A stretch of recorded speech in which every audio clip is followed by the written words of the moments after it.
Online class में आज आपका स्वागत है।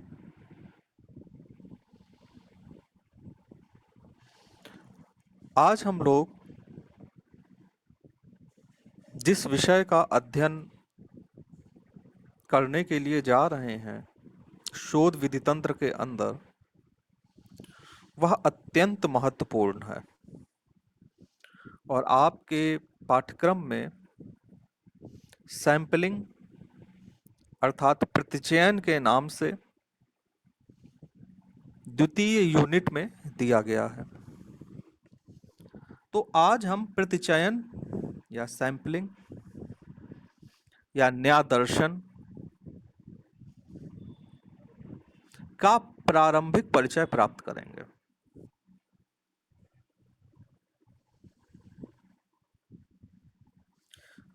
इस प्रारंभिक परिचय के अंतर्गत कुछ ऐसी शब्दावलियों से आपका परिचय कराया जाएगा जिनका प्रयोग आप शोध जगत में बहुधा सुनेंगे।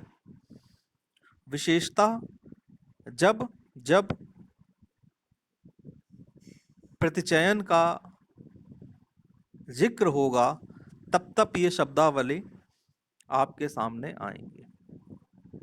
अतः यह जानना बहुत जरूरी है कि इन शब्दावली का अर्थ क्या है।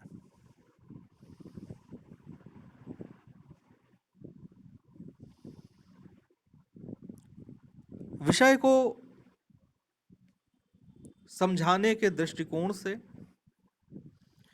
व्यवहारिक उदाहरणों का सहारा लिया गया है ताकि आप भली भांति समझ पाएं कि ये प्रतिचयन होता क्या है। विषय प्रतिचयन का अत्यंत विस्तृत है, इतना विस्तृत है कि पृथक रूप से इस पर पुस्तकें लिखी गई हैं।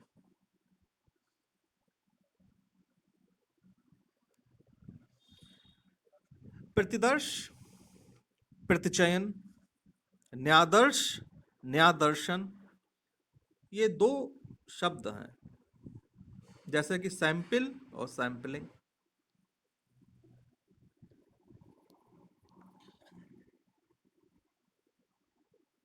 ये वो शब्द हैं या ये वो प्रक्रिया है जिसका प्रयोग हम लोग व्यवहारिक जगत में भी करते हैं,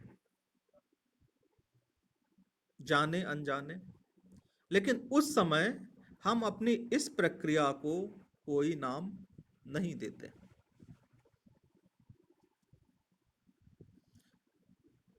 मैंने आप लोगों को शुरुआत में जब सैंपलिंग शब्द आया था या प्रतिचयन शब्द आया था तो उस समय एक एग्जाम्पल दिया था। शायद वो एग्जाम्पल आप लोगों को याद, जैसे जब आप घर में खाना बनाते हैं, बटोही पे चावल पकता है। कुकर वाला ज़माना अब अलग है। जब बटोही में चावल पकता था तो आपको ये देखना है चावल पक गया है कि नहीं पक गया है। तो आप चावल का एक दाना या दो दाना फोड़ के देखते थे कि चावल पक गया है या नहीं पक गया है। ठीक है। आपके ब्लड में शुगर की कितनी मात्रा है, ये जानने के लिए आप एक बूंद खून निकालते हैं, मशीन पे रखते हैं, वो आपकी ब्लड शुगर बता देती है। मिट्टी उपजाऊ है कि नहीं उपजाऊ है, आप थोड़ी सी मिट्टी प्रयोगशाला में दे के आते हैं, आप उसकी स्थिति जान जाते हैं कि ये अम्लीय है कि क्षारीय है। व्यवहारिक जगत में भी, यानी कि एक खेती करने वाला कृषक, एक घर में खाना बनाने वाले, कोई भी बना रहा हो घर में चाहे खाना, यानी कि घरेलू काम करने वाला, या एक सामान्य आदमी जो अपने स्वास्थ्य के प्रति चिंतित हो। आपने देखा सभी लोग सैंपल दे रहे हैं और निष्कर्ष प्राप्त कर रहे हैं, लेकिन कोई सैद्धांतिक नाम नहीं दिया जा रहा है। आप इस प्रक्रिया का अनुसरण कर रहे हैं, लेकिन आप यहाँ पे किसी भी तरीके की पारिभाषिक शब्दावली का प्रयोग नहीं करते। लेकिन जब आप शोध करते हैं तो इस संपूर्ण प्रक्रिया को किस तरीके से आप कहेंगे, या इस संपूर्ण प्रक्रिया को आप किस तरह से समझेंगे? आप ये कहेंगे, जब हम शोध के अंतर्गत इस प्रक्रिया का अध्ययन करेंगे, कि किसी समष्टि या संपूर्ण जनसंख्या अथवा वस्तुओं, मानवों, इकाइयों के समूह में से किसी एक चर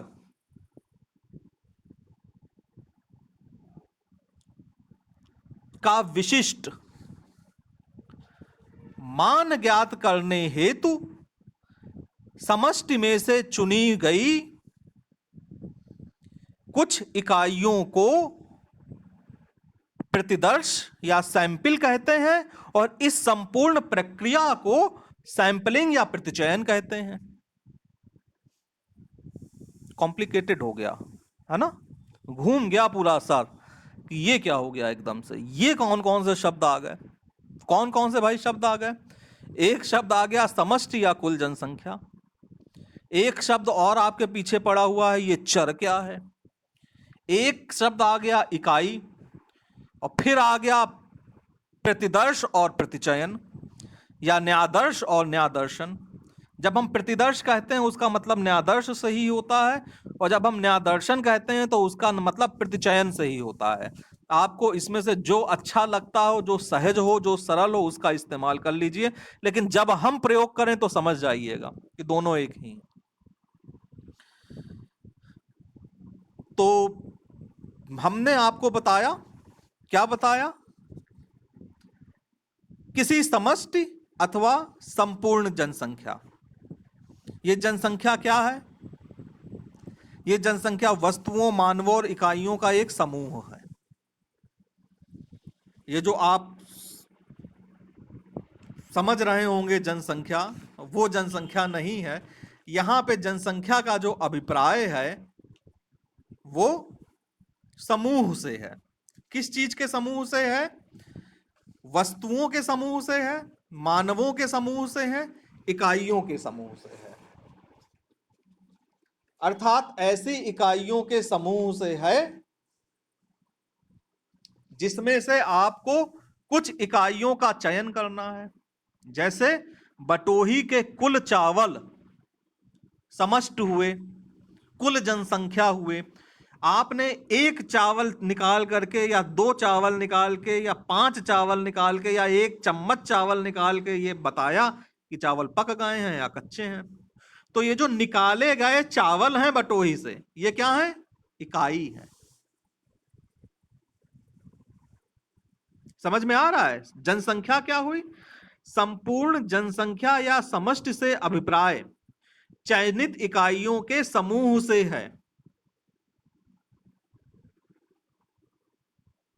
कर्लिंगर कह रहे हैं ये जो जनसंख्या है, ये जो समष्टि है, ये व्यक्तियों, घटनाओं या वस्तुओं के सुपरिभाषित समूह के सभी सदस्य हैं। यानी कि बटोही के कुल चावल क्या हैं? जनसंख्या है या समष्टि है। एक और विद्वान है रेबर।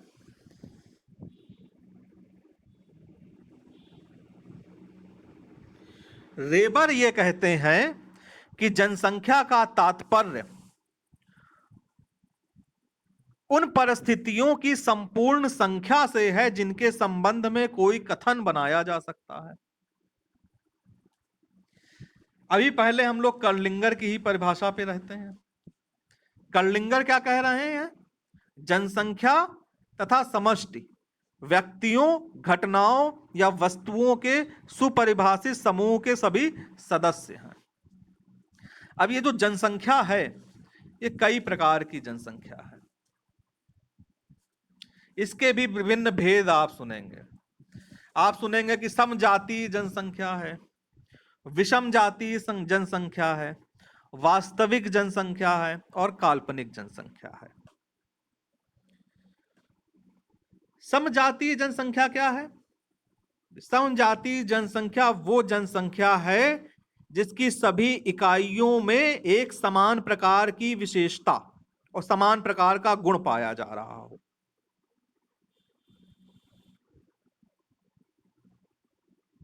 जैसे कि आप जब चावल पका रहे हैं तो बटोही में सब चावल ही हैं, तो क्या हुए? वो समजातीय हुए, अर्थात सभी इकाइयों में किसी विशेषता या गुण का समान वितरण हो।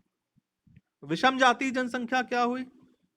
समजातीय जनसंख्या आप लोगों को अध्ययन के लिए प्रायः व्यवहार परक विज्ञानों में नहीं मिलती, सामाजिक विज्ञानों में, ये बात ध्यान रखिएगा।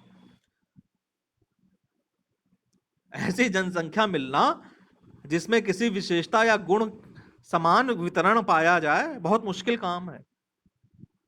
एक दूसरा प्रकार है विषम जातीय जनसंख्या। विषम जातीय जनसंख्या वो जनसंख्या कहलाई गई कि जिसकी प्रत्येक इकाई एक दूसरे से भिन्न हो गई। अब आप बटोही में चावल नहीं, अब आप बटोही में उड़द की दाल की खिचड़ी पका रहे हैं, यानी कि चावल के साथ साथ उड़द की दाल भी शामिल है। अब चावल के पकने की दर अलग है और उड़द के दाल के पकने की दर अलग है, तो जो जनसंख्या हो गई वो विषम जातीय हो गई। अब आप सिर्फ चावल फोड़ के नहीं बता सकते कि चावल पक गया, आपको उड़द की दाल के भी कुछ इकाइयों को निकालना पड़ेगा ये देखने के लिए कि चावल के साथ साथ उड़द की दाल भी पकी है कि नहीं पकी है। विषम जातीय जनसंख्या कि जिसकी सभी इकाइयां एक दूसरे से भिन्न हो गई। वास्तविक जनसंख्या, जिन इकाइयों का निरीक्षण ज्ञानेंद्रियों द्वारा संभव हो उनको वास्तविक जनसंख्या कहा गया, जिनका क्षेत्र निश्चित और सीमित हो।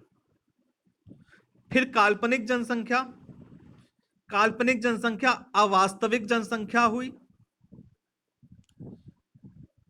ऐसी जनसंख्या का जो क्षेत्र होता है वो असीमित होता है। ये तो है जनसंख्या का विवरण, जो एक शब्द प्रयोग किया गया था प्रारंभ में कि किसी समष्टि या जनसंख्या, क्या बताया गया था? किसी समष्टि अथवा संपूर्ण जनसंख्या। संपूर्ण जनसंख्या क्या हुआ? वस्तुओं, मानवों, इकाइयों के समूह में से किसी चर का, किसी चर का। अब यहां पे दूसरा शब्द आ रहा है, वो शब्द है चर। अब ये चर क्या है? चर को समझना भी आवश्यक है कि ये चर क्या है। तो चर को समझाने के लिए आप समझिए, चर कहा गया है किसी व्यक्ति, वस्तु या घटना के ऐसे गुण, विशेषता एवं अवस्था को चर कहते हैं जिसमें हुए परिवर्तन को हम मात्रात्मक रूप से माप सकें। जैसे चावल के पकने की अवस्था क्या है? चर है। रक्त में शुगर की मात्रा या शर्करा की मात्रा क्या थी? चर थी। मिट्टी में अम्ल या क्षार की मात्रा क्या था?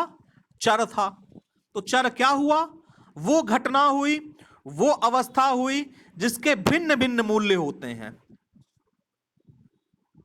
इस घटना या अवस्था को मापा जा सकता है और इस घटना और अवस्था में मात्रात्मक परिवर्तन हो सकते हैं।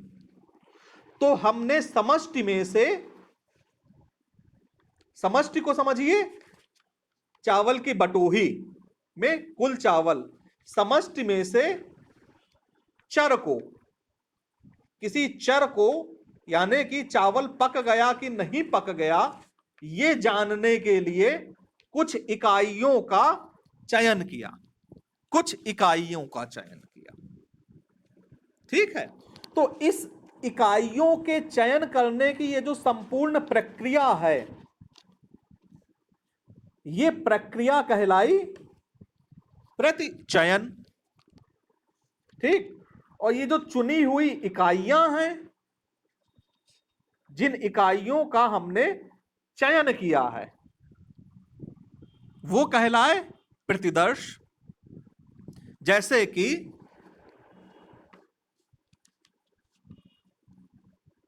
किसी गोदाम में 1000 बोरे चावल के रखे हुए हैं, बहुत बरसात हुई है।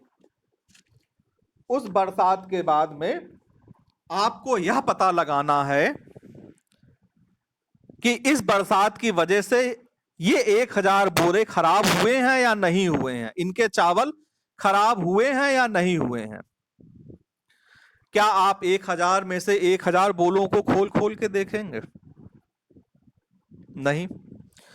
आप उन 1000 बोरों में से चावल खराब हुए हैं कि नहीं खराब हुए हैं, ये जो 1000 की संख्या है, ये जनसंख्या हो गई। चावल खराब हुए हैं कि नहीं खराब हुए हैं, ये चर हो गया। इसका मान आपको ज्ञात करना है। आपने कुछ बोरों को खोल के देखा, 10 बोरों को खोल के देखा, ये जो 10 हो गया, ये इकाई हो गई।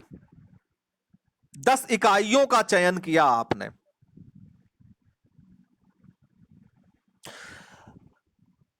कुछ इकाइयों का चयन किया आपने, और ये जो संपूर्ण प्रक्रिया हो गई, यानी कि संपूर्ण जनसंख्या में से कुछ इकाइयों के किसी चर का मान ज्ञात करने के लिए कुछ इकाइयों की चयन की यह प्रक्रिया प्रतिचयन हो गई, या न्यायदर्शन हो गई, या सैंपलिंग हो गई। और ये जो इकाइयां चुनी गई हैं, उन्हीं को कहा गया प्रतिदर्श या सैंपल। आशा करता हूं कि जो संबंधित शब्दावली जिसका समय समय पे आगे उपयोग किया जाएगा, वो आप लोगों के समझ में आई होगी। आप इसे बारंबार YouTube पे अवश्य सुन लें, क्योंकि अगर शब्दावली नहीं समझ में आई तो आगे की इमारत और आगे की इबारत दोनों समझना मुश्किल हो जाएगा। कोई खास टेक्निकलिटीज नहीं है। आप एक एग्जाम्पल को अगर दिमाग में बैठा लें तो सब कुछ भली भांति समझ सकते हैं।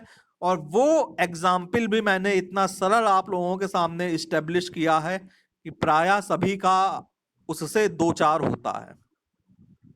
इसी के साथ मैं आज के व्याख्यान को यहीं पे समाप्त करता हूं। अगर आपके जहन में कोई संशय हो, कोई हो, तो आप अवश्य मुझसे पूछ लें। मैं आप लोगों को सादर आमंत्रित करता हूं। अंकिता कुमारी,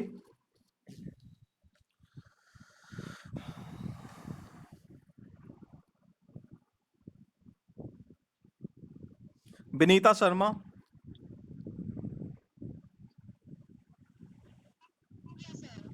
सीबी, हरिकांत राय,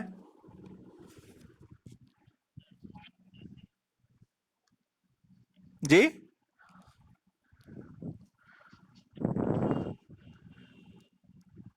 जयशंकर प्रसाद, जयशंकर प्रसाद, खुशबू कुमारी,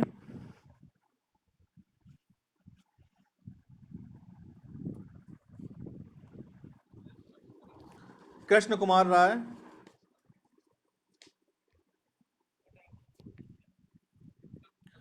कुमारी बबीता,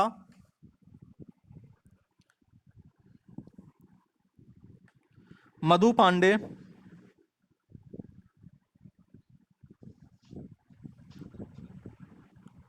मनीषा कुमारी, पूजा कुमारी,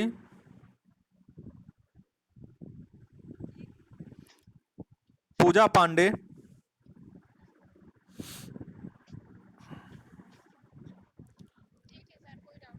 पूनम कुमारी,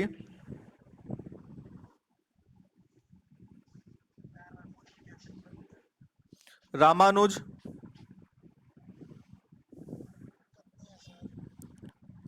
रोशन।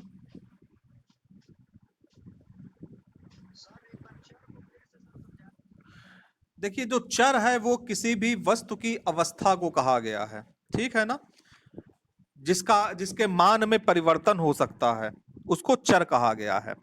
मार्गन की मैंने डिफिनेशन बताई थी, मार्गन की यही डिफिनेशन थी कि चर वह घटना या अवस्था है जिसके भिन्न भिन्न मूल्य होते हैं। इस घटना या अवस्था को मापा जा सकता है और इसमें मात्रात्मक परिवर्तन हो सकते हैं। मैंने एग्जाम्पल बताया था कि जैसे कि चावल के पकने की अवस्था, पका है कि नहीं पका है, ठीक है, जो शोधकर्ता के अध्ययन का उद्देश्य है, ठीक, किसी व्यक्ति, वस्तु या घटना के ऐसे गुण, विशेषता एवं अवस्था को चर कहते हैं जिसमें हुए मापनीय मात्रात्मक परिवर्तन एवं अंतर प्रभाविता का हम अध्ययन कर रहे हैं। जैसे कि जब बटोही में हम क्या देख रहे हैं कि चावल पका है कि नहीं पका है, तो चावल के पकने की अवस्था, या हम जब ब्लड का एक ड्रॉप लेकर के अपनी शुगर देख रहे हैं तो क्या देख रहे हैं कि रक्त में शर्करा की अवस्था या मिट्टी में अम्ल या क्षार की अवस्था या मात्रा, ये सब क्या है, ये चर हैं। इन चरों के विभिन्न मूल्य हैं और इन चरों को मापा जा सकता है तथा इसमें मात्रात्मक परिवर्तन हो सकते हैं। तो इस तरीके से चर क्या हुआ, चर हुआ वह घटना अथवा अवस्था जिसके भिन्न भिन्न मूल्य होते हैं, जिसको कि हम माप सकते हैं, इसको कहा गया चर। स्वीटी कुमारी, ठीक, स्वीटी कुमारी।